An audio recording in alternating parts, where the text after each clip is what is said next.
Sebelum kami memulai pelajaran kami perkenalkan terlebih dahulu. Saya Dadan Esdelai. Saya Devika Semayan Junta. Saya Gregory Sambarita. Berikut video kami. B. Prosedur instalasi server short switch berbasis SIP.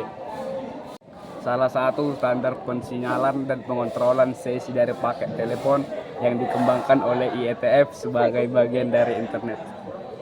Multimedia Conversing Architecture adalah Session Initiation Protocol SIP. Yang pertama, pengertian SIP. SIP itu kepanjangannya Session Initiation Protocol, ialah suatu signaling protokol pada layar aplikasi yang berfungsi membentuk, memodifikasi, dan menerminasi sebuah sesi multimedia. Session Initiation Protocol SIP tidak menyediakan layanan secara langsung, tapi menyediakan fondasi yang dapat digunakan oleh protokol aplikasi lainnya untuk memberikan layanan yang lengkap bagi pengguna. Pada SIP terdapat 5 aspek membangun mengakhiri komunikasi multimedia. 5 aspeknya yaitu 1. Lokasi pengguna, yaitu pengguna dapat berpindah ke lokasi lain dan mengakses telepon atau fitur aplikasi dan lokasi yang terpencil. Keren banget gua. Yang B, ketersediaan pengguna, yaitu suatu aspek yang melibatkan penentuan ketersediaan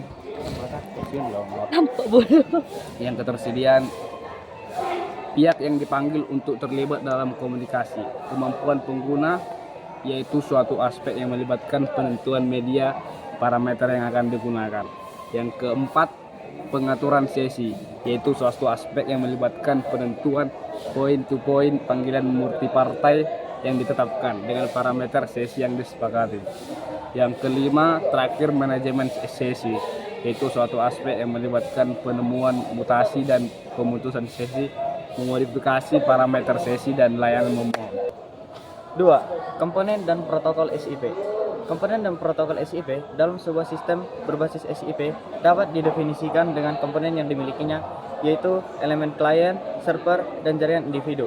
RFC 3261 mendefinisikan klien dan server sebagai berikut. A.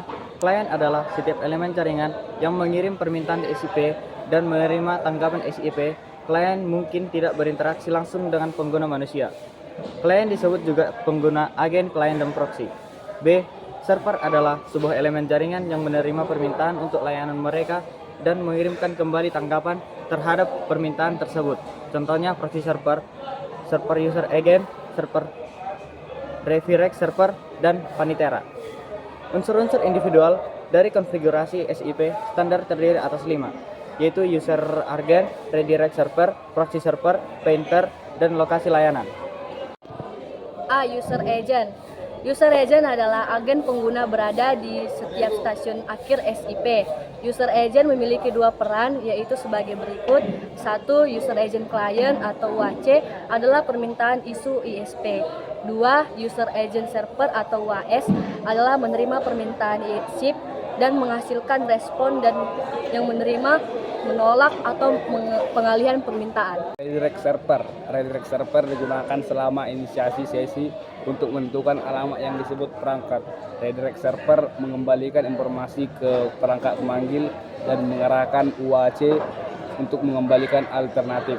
Universal Resource Identifier URL adalah identifier generik yang digunakan untuk menyebutkan nama sumber daya di internet. URL yang digunakan adalah alamat web yang jenis URL. C. Proxy server. Proxy server adalah entitas perantara yang bertindak baik secara server dan klien untuk tujuan membuat permintaan atas nama klien lainnya.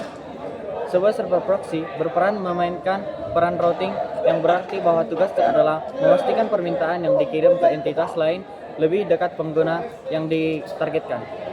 Proxy juga berguna untuk menegakkan kebijakan, misalnya memastikan pengguna diperbolehkan untuk membuat panggilan.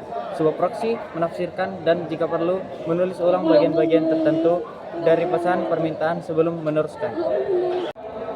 D. Paniter. Vaniter adalah sebuah server yang menerima permintaan register dan mendapatkan informasi yang diterimanya, atau alamat SIP dan terkait alamat IP dari perangkat mendaftar. Di permintaan tersebut, layanan lokasi untuk ditangani domain. Lokasi layanan. Lokasi layanan digunakan oleh direct SIP atau server proxy untuk mendapatkan informasi tentang kemungkinan lokasi yang dituju. Pada tujuan ini, layanan lokasi memelihara sebuah database pemetaan SIP address atau IP address. 3. Perintah pada SIP. Ada beberapa jenis perintah yang digunakan dalam SIP, yaitu sebagai berikut. A. Invite, yaitu perintah untuk mengundang pengguna untuk panggilan. B.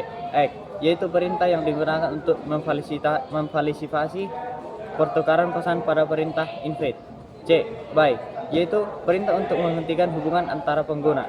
C. D. Cancel, yaitu perintah untuk menghentikan permintaan atau mencari permintaan untuk seseorang pengguna. E. Option, yaitu perintah untuk mengumpulkan sejumlah informasi tentang kemampuan sebuah server. F. Register, yaitu perintah untuk mendaftar lokasi pengguna saat ini. G. Info, yaitu perintah yang digunakan pada pertengahan sesi signaling. 4. Arsitektur fungsi soft switch. Ada beberapa macam arsitektur fungsi soft switch sebagai berikut. A. Manajemen plane. Manajemen plane mempunyai fungsi seperti berlangganan dan ketetapan jasa atau layanan, dukungan operasional, pengalihan, dan tugas manajemen jaringan lainnya. Salah satu contoh manajemen plane adalah informasi billing. B. Service and Application Plane. Service and Application Plane menyediakan kendali, logika, dan mengeksekusi perangkat yang di dalam control plane. Ini mengendalikan jalannya suatu panggilan berdasarkan layanan jasa. Pengeksekusi logika melalui komunikasi dengan perangkat di dalam call control dan signaling plane. Nice. C. Call Control and Signaling Plane. Call Control and Signaling Plane mengontrol elemen utama pada jaringan VoIP, khususnya pada transport plane. Perangkat dan fungsi dalam plane ini menyelesaikan kendali panggilan berdasarkan pesan yang diterima dari transport plane dan menangani pembangunan dan pemutusan koneksi media antar jaringan VoIP oleh komponen pengendalian dalam transport plane. D. Transport plan. Transport plan bertanggung jawab untuk pengiriman pesan antara jaringan VoIP. Pesan ini dapat berupa call signaling, call, dan media setup. Transport plan dibagi menjadi 3 daerah, yaitu IP Transport Domain, Internet Working Domain, dan Non-IP Access Domain. 5. Arsitektur jaringan. Arsitektur jaringan terdiri atas 3 hal, yaitu application server, media gateway, dan signaling gateway. A. Application server. Application server merupakan entitas pengeksekusi aplikasi. Peran utama dan application server ini menyediakan logika layanan dan eksekusi untuk beberapa aplikasi di layanan. Beberapa contoh aplikasi server adalah Features, OSS, dan NMS. B. Media Gateway atau MG. Media Gateway berfungsi sebagai elemen transport untuk merutekan trafik dalam jaringan soft switch dan mengirim atau menerima trafik dari jaringan lain yang berbeda. Beberapa contoh media gateway adalah PSTN, PLMN, VoIP, H323, dan jaringan akses pelanggan. C. Signaling Gateway atau SG. Signaling Gateway berfungsi sebagai gerbang antara jaringan signal SS7 dengan node-node lain pada jaringan IP yang dikontrol oleh soft switch. 6. Arsitektur layar. Adapun dalam arsitektur layar juga terdiri atas 3 hal, yaitu application layer, control layer, dan transport layer. Yang pertama, application layer.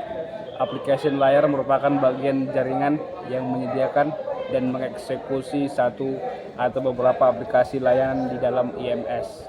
Application layer juga mengontrol media server yang memiliki beberapa fungsi, seperti converse, IFR, dan tone processing.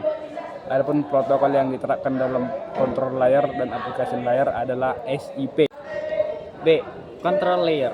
Control layer merupakan bagian dari jaringan yang berfungsi sebagai pengendali proses pembangunan dan pemutusan hubungan yang melibatkan elemen-elemen jaringan pada layer yang lain. Hal tersebut didasarkan pada signaling MISEC yang diterima dari transport layer. C. Transport layer.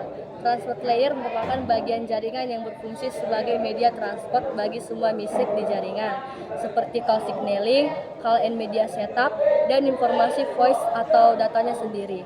Protokol Signaling Gateway atau SG, controller protokol yang digunakan untuk signaling selalu berbasis Transfer Control Protocol atau TCP. Adapun untuk RTP, protokol yang digunakan adalah protokol berbasis user, datagram protokol atau UDP.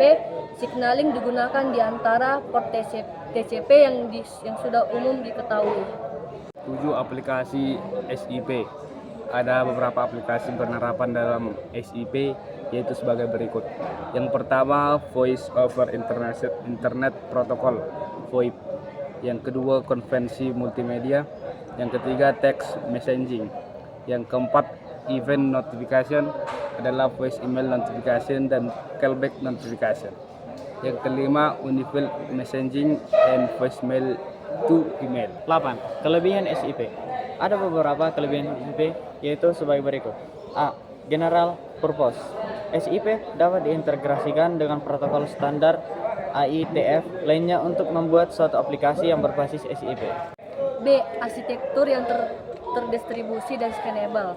Arsitektur yang terdistribusi dan scalable terdiri atas 1. Proxy server, 2. Redis server, 3. register server, dan 4. location server.